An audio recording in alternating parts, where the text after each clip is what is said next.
Now we are going to start our next chapter, that is chapter number 2, role of government in health. Government का क्या role है health में specially? Nowadays we are facing the problem of COVID-19 and government plays a very important role in our health. In a democracy, people expect the government to work for their welfare. हम democratic nation में रहते हैं, तो हम लोगों की expectation क्या है गवर्नमेंट से कि गवर्नमेंट हम सबके वेलफेयर के लिए, भलाई के लिए काम करे. This could be enough the provision of education. ये भलाई का काम कैसे करेगी? When the government will provide us the good education, good health facilities, good employment, housing और the development, roads, electricity etcetera. तो जितना भी हमारी बेसिक नीड्स हैं वो सब कौन फुलफिल करे? Government. In this chapter we shall examine the meanings and problems related to health. What we are going to be discussing in this chapter, we are going to tell you about the health problems and what is the meaning of the health facilities. Look at the subheadings of this chapter. In what ways do you think the topic is related to the work of the government? So we have to see कि topic में हमें क्या explain किया है? Role of the government in health. Health में government का क्या role है? अब ये पिक्चर्स देखो बेटा, ये जो पिक्चर्स आपको ऊपर दिखा रखी है कोलाज में, इसमें आपको डिफरेंट टाइप की पिक्चर्स दिखाई दे रखी हैं. यू कैन सी कि सारी फैसिलिटीज किसकी रिस्पॉन्सिबिलिटी है?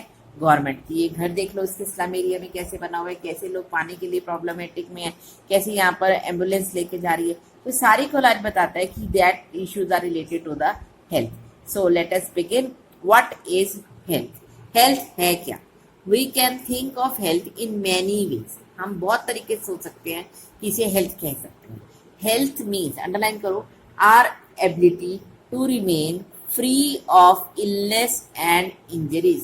कि कोई भी बीमार ना हो, किसी को चोट ना लगे. It means the health is good.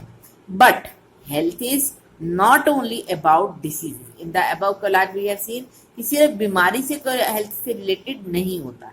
You may have associated only some of the situation in the above collage with health, but we often ignore to the fact that each of the above situation is related to health. So now let me see you again the collage.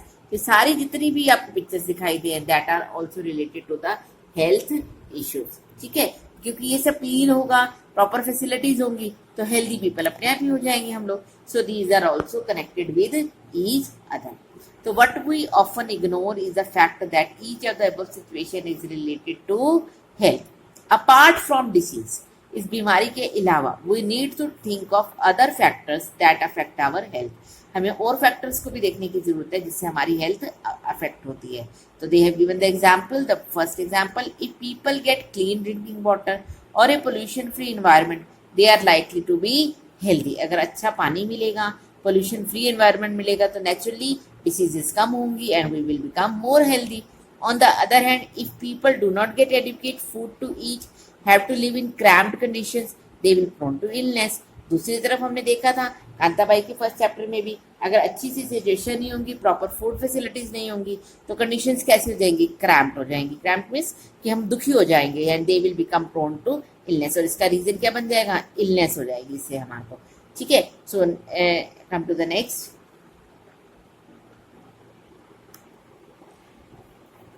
All of us would like to be active and in good spirits in whatever we may be doing. हम सबको क्या होना चाहिए? Active होना चाहिए, good spirits होनी चाहिए, अच्छे से काम करने की कैपेसिटी होनी चाहिए. It is not healthy to be dull. Healthy उस इंसान को नहीं कहेंगे जो डल रहता है, इनएक्टिव रहता है, एंशियस रहता है, स्केयर्ड रहता है for long stretches of time, बहुत लंबे समय से. We all need to be without mental strain. और हमारे मेंटल भी स्ट्रेन नहीं होना चाहिए, कोई किसी भी तरह का दबाव नहीं होना चाहिए. All of these various aspects of our lives are a part of our health. ये सारे एस्पेक्ट्स हैं जो हमने यहाँ पे अंडरलाइन की हैं. डल, इनएक्टिव, एंशियस अगर हम ऐसे हैं तो we are not mentally strong, we are not healthy one. So these are the part of our health. तो हमें mentally, emotionally, physically every field को we have to check and we will be become healthy. Now we have to discuss health care in India. India में कैसे health care होता है? Let us examine some of the aspects of health care in India. Compare and contrast the situation expressed in the first and the second columns. ये table आपकी book में given है बेटा। हमें यहाँ कंपेयर कर रहे हैं कि हमारे कितने मेडिकल फैसिलिटीज है, कितने डॉक्टर्स हैं, कहाँ पर फैसिलिटीज अवेलेबल है, हमारे इंडिया की कंडीशंस क्या है। No doubt we are working very hard, but we have a large population in our India, so we are facing a lot of problem related to the health issues. Nowadays, you can see the problem in Delhi and Mumbai also. So let us discuss in the form of table. India has a large number of medical colleges in the world.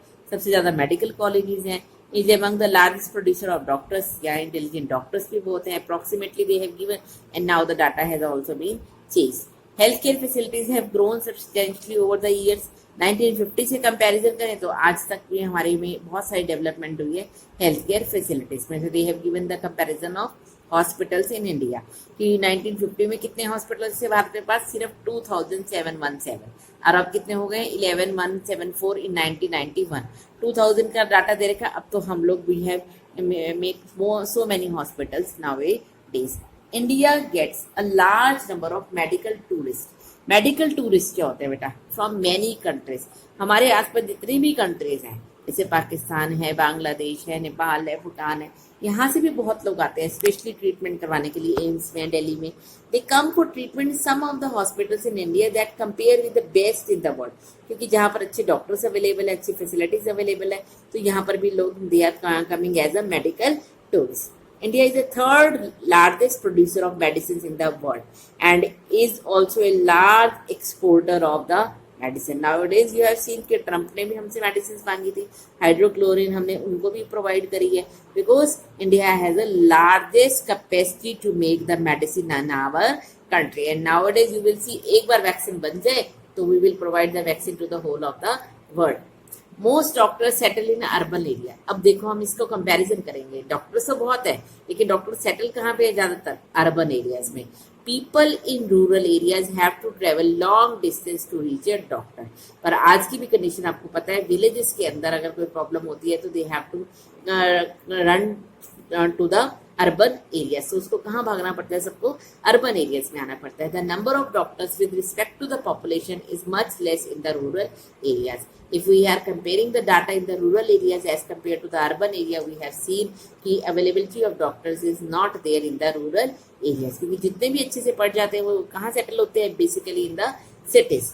About 5 lakh people die from tuberculosis every year. ये data दे रखा है हमारे पास, TB से लोग मरते हैं। This number is almost unchanged since independence. Almost 2 million cases of malaria.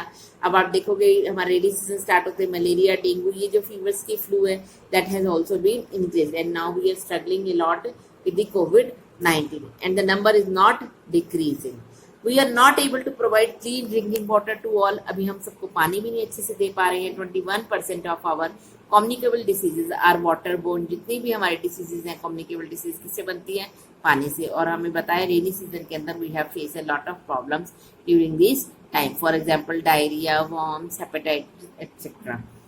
Half of the children in India do not get adequate food to eat and are undernourished. और ज़्यादातर बच्चे जो है हमारे भारत के अंदर उनको प्रॉपर फूड नहीं मिलता, they are undernourished. Now in case you have seen in the case of the daily wage workers, those who are traveling from Mumbai to Uttar Pradesh and the Bihar and the Bengal, they have suffered a lot. So we come to know कि actual the ratio of the poor people in our India is also very large. So let us come to the next para. In order to prevent the treat illness, we need appropriate healthcare facilities. अगर हमें इन बीमारी से दूर होना है तो हमें क्या चाहिए? अच्छे से हेल्थ फैसिलिटीज चाहिए, हेल्थ सेंटर्स चाहिए, हॉस्पिटल चाहिए, लेबोरेटरीज चाहिए फॉर टेस्टिंग, एम्बुलेंस सर्विसेज चाहिए, ब्लड बैंक चाहिए, that can provide the required care and services that patients need, और जिनकी हमें ज़रूरत है ताकि इमीडिएट पेशेंट्स को हेल्प कर सकें।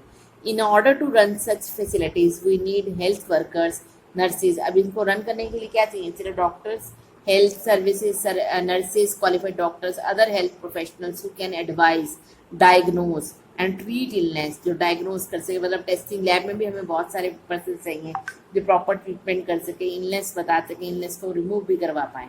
We also need the medicine, हमें मेडिसिन चाहिए, इक्विपमेंट चाहिए, data necessary for treating patients.